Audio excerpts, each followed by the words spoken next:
polisi dibunuh, tentara dibunuh, terakhir seorang jenderal bintang 2 dibunuh oleh OPM, teroris yang pakai senjata, tapi yang ditangkap Munarman. Maka dengan ini saudara Alfian dinyatakan bebas. Yang satu eksepsi diterima, yang satu ketuk palu bebas, tapi tetap 4 tahun. Pokoknya harus di penjara. Nah itu juga Habib Rizik ini, padahal udah bayar denda 50 juta. Di seluruh Indonesia nggak ada apa yang berdenda, Habib Rizik aja seluruh Indonesia satu-satunya. Dalam ilmu hukum, apabila orang melanggar hukum, dia dikenakan denda 50 juta rupiah, atau jadi kalau dendanya udah dibayar, hukumannya jalan lagi nggak?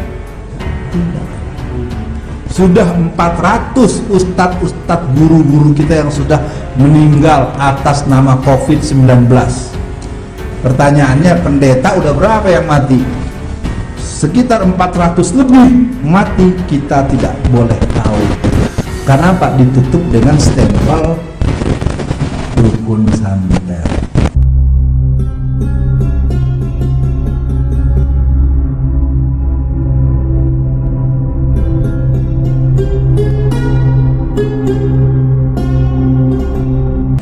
Ayo didengarkan, karena hari ini saya akan bicara tentang sejarah perjuangan umat Islam Indonesia, fakta, dan bagaimana kita ikut membuat sejarah.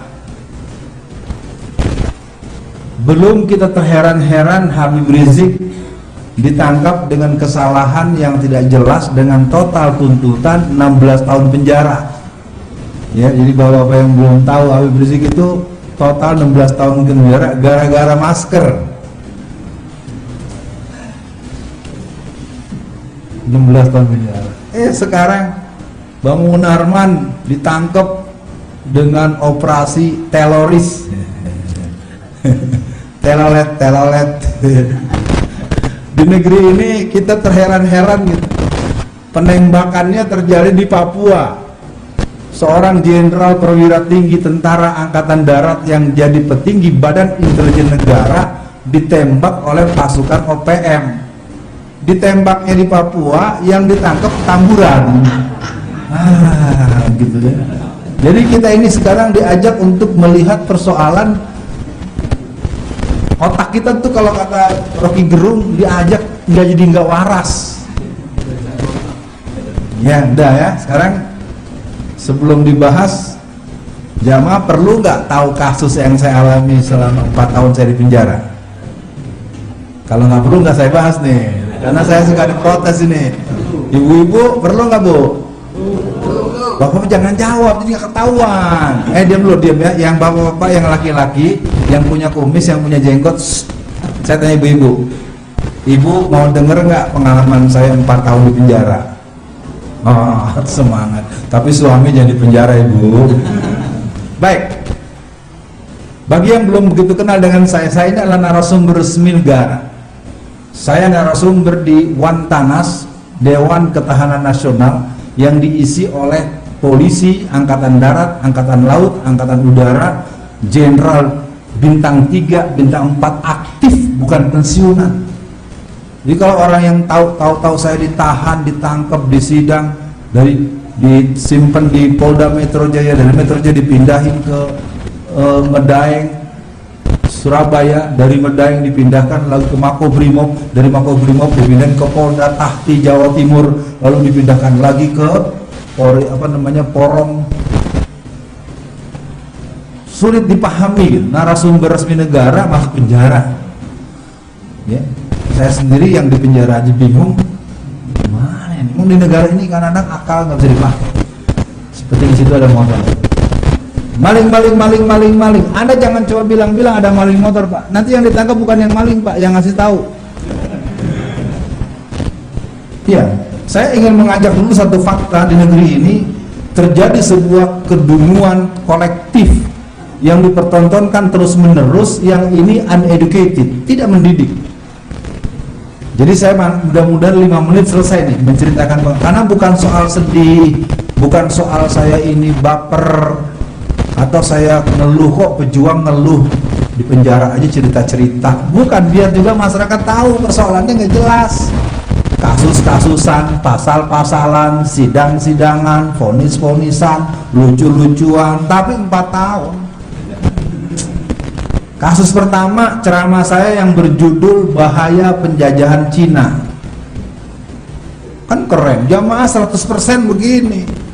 Jadi yang lapor saya itu polisi lapor pada polisi. Jadi jeruk lapor jeruk, jadilah es jeruk. Capek deh. Pas di sidang datang tuh saksi pelapor, namanya Sujatmiko, bukan Budiman ya, nggak pakai Budiman. Sampai di ruang sidang, masa orang bisa lapor tapi nggak ngerti masalah. Udah kayak nonton film kartun di Space Tune ya. Habis disampaikan saya dituntut, wah serem tuntutan, wah sekian belas tahun, sekian 6 tahun, 8 tahun.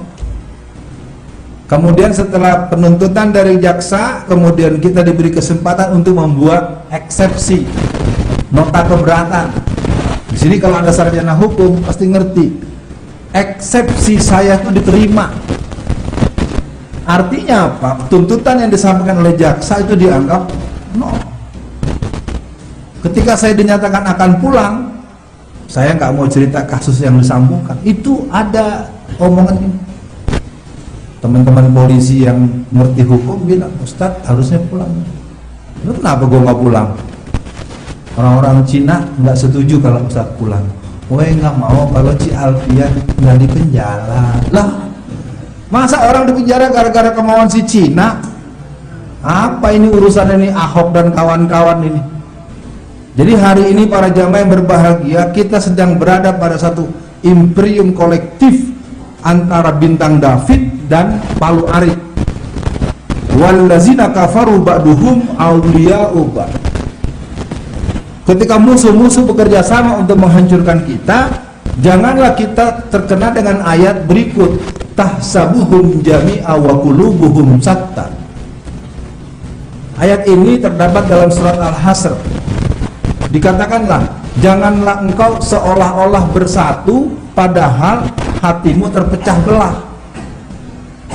Ya, saya harus tegaskan ini. Ayat ini asbabun nuzulnya itu bukan buat umat Islam, tapi kejadiannya pada kita. Ya, jadi saya tahu ini tadi anaknya, saya belum hafal nih, Ustaz namanya nih. Hah? Ustaz Zuhri, anaknya nanya mulu, abi-abi, ada polisi, ada tentara bolak-balik. Anak kecil aja sampai nanya tuh. Betul ada ya? Ada kan tadi nanya gitu kan, Dek? Tuh, saya bilang nih anak pinter juga nih. Adik harusnya nanya jangan sama abinya, samperin tuh polisinya. Bapak ngapain sih bolak-balik aja? Gitu. Mau bagi aku THR ya? Gitu ya. Nanti lihat lagi deh kalau lewat lagi nih ya Pak polisi sama tentara yang di luar. Ini ada anak kecil nih minta THR. Tunjangan hari Rabu. Jadi ini negeri lucu.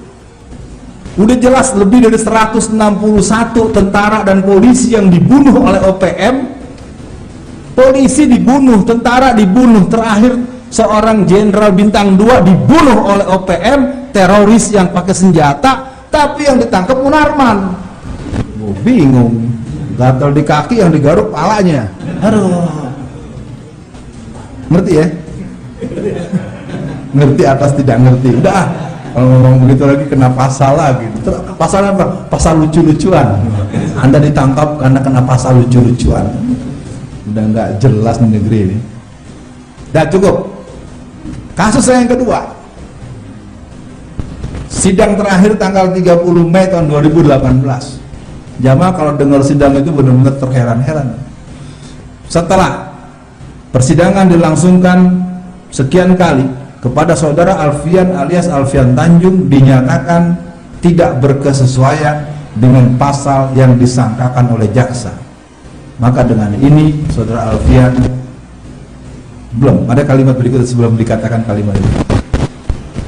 Adapun ayat 2, barang siapa orang menyatakan sesuatu untuk kebaikan bangsa dan negara bukanlah perbuatan pidana. Maka dengan ini saudara Alfian dinyatakan bebas. Yang satu eksepsi diterima, yang satu ketok palu bebas, tapi tetap 4 tahun. 4 tahun penjara untuk saya. Saya nggak ngerti, sampai sekarang saya nggak ngerti. Makanya kalau ketemu dengan teman-teman, apalagi penyidik-penyidik itu, kalau ketemu saya suka malu, suka nunduk aja. Lo kenapa begitu? Ya Ustadz, sebenarnya memang Ustadz kagak kena pasal, tapi pokoknya harus dipenjara. Nah itu juga Habib Rizik ini, padahal udah bayar denda 50 juta. Di seluruh Indonesia nggak ada Pak yang berdenda, Habib Rizik aja seluruh Indonesia satu-satunya. Dalam ilmu hukum, apabila orang melanggar hukum, dia dikenakan denda 50 juta rupiah atau, jadi kalau dendanya udah dibayar, hukumannya jalan lagi nggak? Tidak. Ya, saya nggak bahas itulah. Emang nggak sekedar jamaah ngerti negeri ini memang negeri lagi, kalau bahasa Betawi lagi sarap. Ya sarap betul. Ya kebingungan, nggak ngerti mau diapain lagi. Jadi akhirnya yang saya tidak mengerti adalah sejak 2 tahun belakangan ini lebih dari 70 sampai 100 masjid. Ada masjid di Sumatera Barat, di Pariaman itu, tengah masjid itu terhampar guntingan-guntingan Quran, mushaf Al-Quran tuh dalam keadaan robek-robek, dibuyak koyak-koyak, digunting-gunting, dihamburkan di tengah. Di Lamongan ada masjid dan pesantren Muhammadiyah dibakar. Di Jawa Barat lebih dari 7 sampai 11 masjid yang di tengah ruang utama ini dilempari dengan kotoran manusia, alias tinja, alias alias titik-titik.